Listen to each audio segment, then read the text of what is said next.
যারা ভুল দেখে ছেড়ে যায় তারা ভালো থাকতে আসে, যারা ভুল শুধরিয়ে পাশে থাকে তারাই তো ভালোবাসে।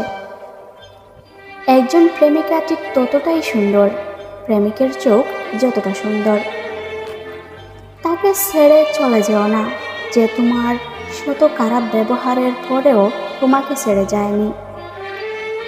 প্রকৃত পুরুষ রাজকন্যা খুঁজে না, যাকে ভালোবাসে তাকেই রানীর মতো রাখে।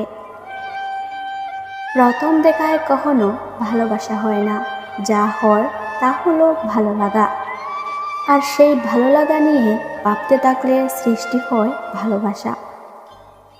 ভালোবাসায় সব কিছুই পাওয়া সম্ভব, কিন্তু ভালোবাসার মানুষটিকে মনের মতন করে পাওয়া সত্যিই খুব কঠিন। শূন্য পকেটে যে নারী পাশে থাকে, সাফল্যের পরে সেই স্ত্রী হওয়ার যোগ্যতা রাখে।